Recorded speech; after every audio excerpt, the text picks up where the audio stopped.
All right, let's get right into one of the most bizarre true crime stories you'll ever hear. It's a wild tale of deceit, desperation, and a murder plot that completely unravels in, well, a pretty unexpected place. And honestly, it all kicks off with one absolutely shocking question. Can you imagine hearing that? That one question, asked with total seriousness, sets off this crazy chain of events. We're talking about a fake doctor, a very angry veterinarian, and a police sting operation that literally goes down over a basket of unlimited breadsticks. It is a wild ride, so let's jump in. So at the very heart of this whole mess is a 39-year-old guy from Houston, Texas named Leon Jacob. Now, on the surface, Leon wants everyone to think he's this big shot, you know? He's always telling people he's a doctor, maybe even a surgeon. But the reality, oh, it is way, way different. So let's talk about the real Leon. Yes, he actually did graduate from medical school, but here's the catch. He could never get his license to practice. Why? Well, he kept getting kicked out of residency programs because of some serious behavioral problems. And on top of it all, the guy was flat broke, living off his girlfriend. Eventually, his girlfriend just has enough. She's tired of the abuse, so she leaves him. And more importantly, she goes to the police. So, bam, Leon gets arrested for assault. But then he gets out on bail, and what does he do?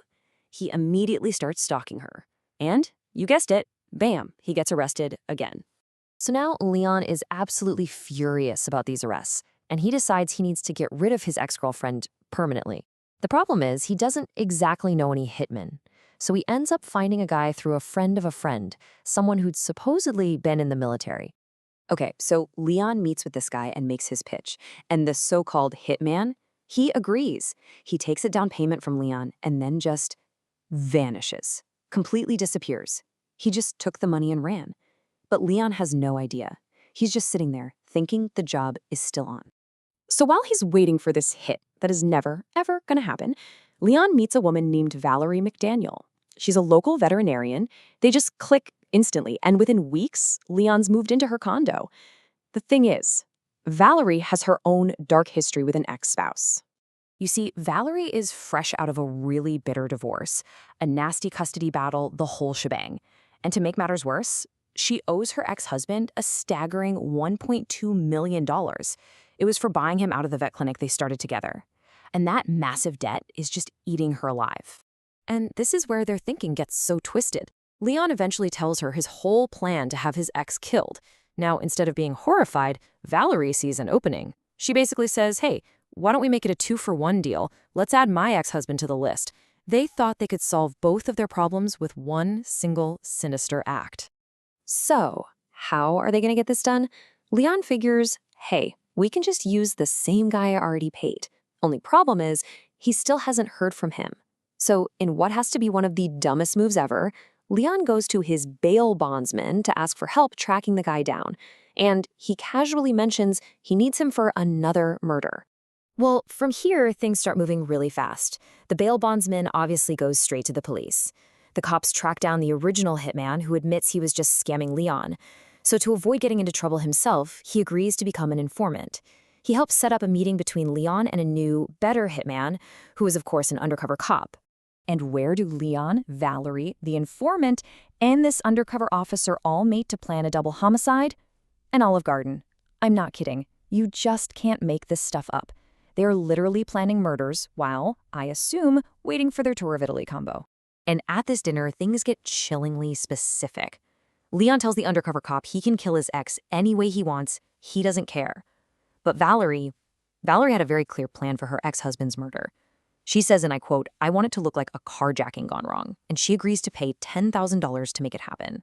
Now, even with that whole conversation recorded at the Olive Garden, the police knew they needed something more solid to guarantee a conviction.